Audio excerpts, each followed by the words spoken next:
Hello, मैं doctor एहसान। आज हम एक इम्पोर्टेंट टॉपिक डिस्कस करेंगे, वो है हाइपोथर्मिया।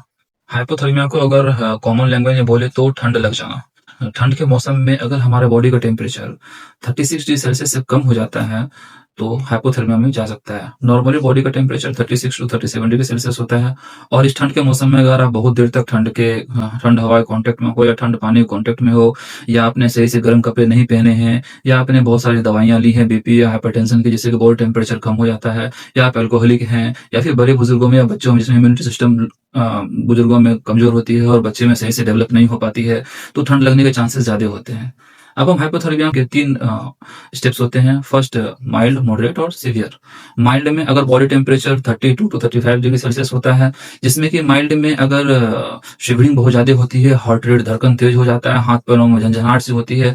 मॉडरेट में 20 टू 32 डिग्री सेल्सियस में चला जाता है, जिसमें कि शिवरिंग लगभग में खत्म हो जाती है और ये एक अलार्मिंग साइन होती है और इसमें हार्ट रेट स्लो हो जाता है और पेशेंट बेहोश भी होने लगता है। और सीवियर हाइपोथर्मिया तब डेवलप होती है जब बॉडी टेम्परेचर 28 डिग्री सेल्सियस से नीचे चला जाता है, जिसमें पेशेंट लगभग बेहोश हो जाता है, अनरिस्पॉन्सिव होता है और एक ऐसी कंडीशन भी आ जाती है जिसमें सीपीआर तक देने की जरूरत पड़ सकती है।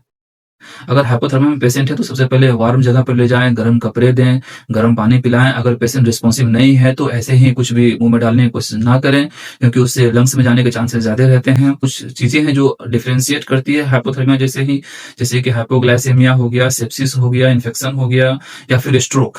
ये सब की सिम्टम्स भी हाइपोथर्मिया जैसा ही मिलती है। तो इन सबको आप नजरअंदाज ना करें और हाइपोथर्मिया की जो भी पहचान है उसको पहचानें और उसका ट्रीटमेंट करें।